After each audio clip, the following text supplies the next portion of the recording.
Hi, Tom.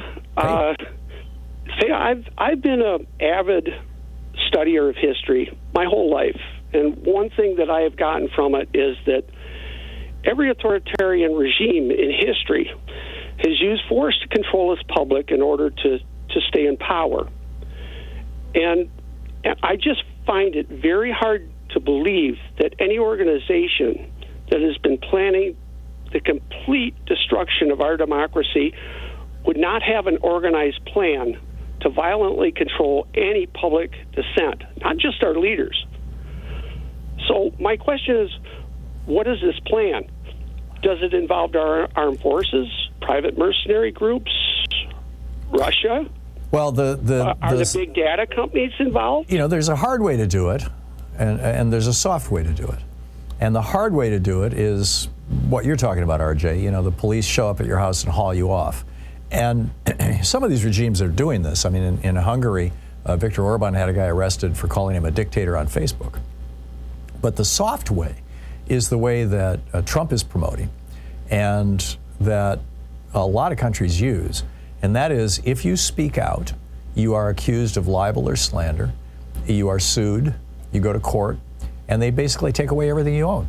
They take away your home, they take away your savings, they throw you into such serious debt that you end up homeless and destitute, and it's the end of your life.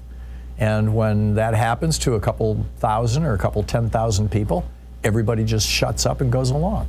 And that's what you see in all these other countries. That's what you see in Hungary right now. It's what you see in Russia right now. It's what you see it's growing in India. It's what you see in Turkey. It's what you see in Belarus. It's, you know, although in Belarus they also use the hard, you know, they'll also shoot you.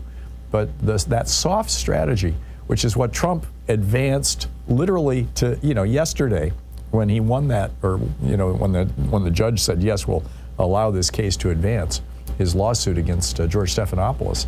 That's the first step on that road. I understand.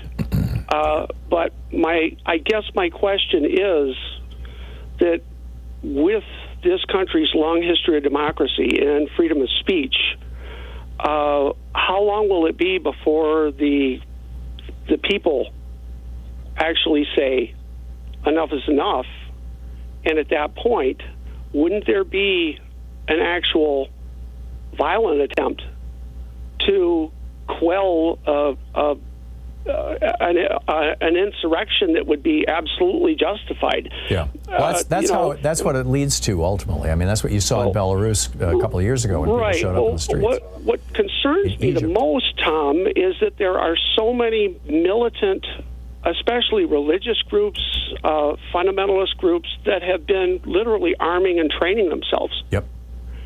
And literally, these people are literally poised to become the SS of today. Well, or the brown shirts. You know, the brown shirts was a volunteer force. The black shirts for Mussolini. I think we already have that. I mean, well, they're not yet organized as one giant kind of semi-official organization. But I think that if Trump becomes president, they will be.